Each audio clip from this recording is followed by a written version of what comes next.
she remains the most beautiful woman to have ever starred on UK television, and the only person to ever make me wonder if I did in fact fancy girls after all, so I see no reason to amend this.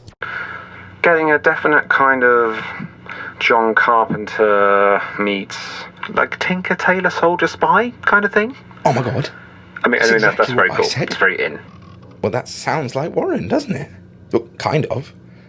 I mean, I guess I wouldn't really know. I've only known Warren for a few weeks. And before that, he was living a kind of, well, fake life. And before that, he was in hypersleep, which he doesn't even remember. And before that, he was in prison, like all the other people in this cohort, for doing... I've no idea. Well, now I'm sat in the car, and now I'm like, what the hell are you doing? Why not just start the car and get the hell out of here? There's no one stopping you. You are in the middle of a science fiction nightmare.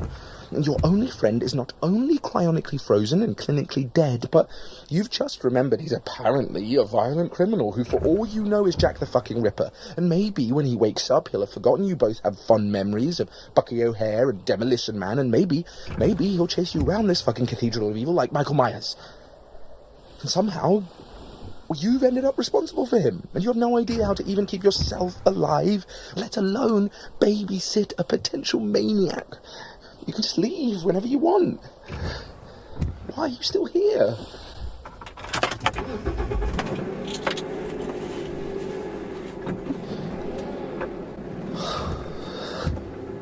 It's because you've got nowhere to go, you pillock. No one to help you. No friends, no family, no money, no home.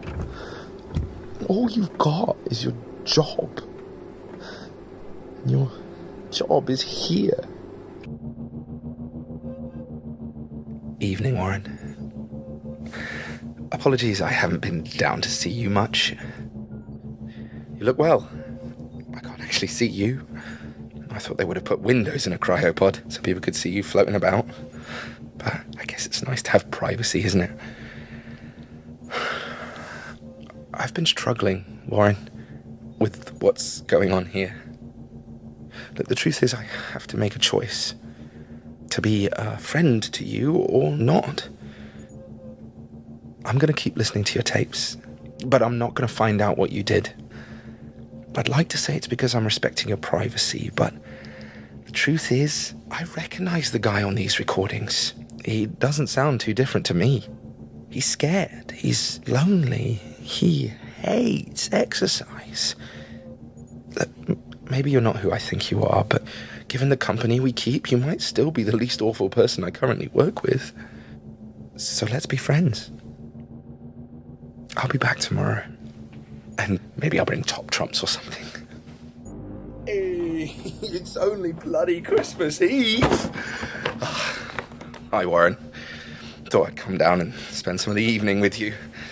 I had a poke around in the cupboards and found some Christmas shit. There's a little 8-inch silver Christmas tree here made of tinsel.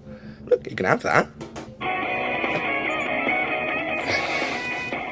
This is O Little Town of Beth Mayhem, one of Pusscrank's festive rock medleys.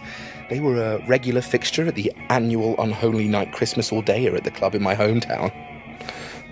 Oh, you would have loved it. So you look good. I mean, your pod looks good. The bleep bloops sound happy. This pod is far more advanced than the ones used on other subjects that I've seen or read about. It's much smaller. More coffin-sized. Like Spock's coffin in Wrath of Khan. It would fit nicely into a photon torpedo shoot, I think. Anyway, 'tis the season, so thought I'd make this a themed visit. You had a Christmas here, Warren. Maybe not all that different to mine. Let's see how that went, shall we? Here's your Ghost of Christmas Past. We're Warren and Gordon. Woo! Ding dong merrily on high, I'm making a recording. I thought Rodrigo was going to win.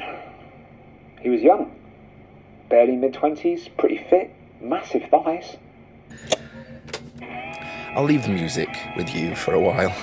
But I'll be back tomorrow. We can sing some carols or something. Merry Christmas, Warren. You know, I haven't really talked about what happened that first night here. Bryony let me watch it all. And I did. I stood there and I watched. No one was concerned. Except me. The pod then filled with water, or what looked like water. You could feel the cold coming off it. They let me touch it. It's like jelly. And all the time his heart is slowing. All the beeps dropping in tone and pace, and it looked like no one wanted to help, that they were just going to watch him die. And then it all went quiet. And then the most absurd little ringtone noise, like when Sonic gets an extra life or something, and he was hypersleeping. And I went to my new bedroom and had a panic attack. So, yeah, there we go. A little taste of life at Red Valley.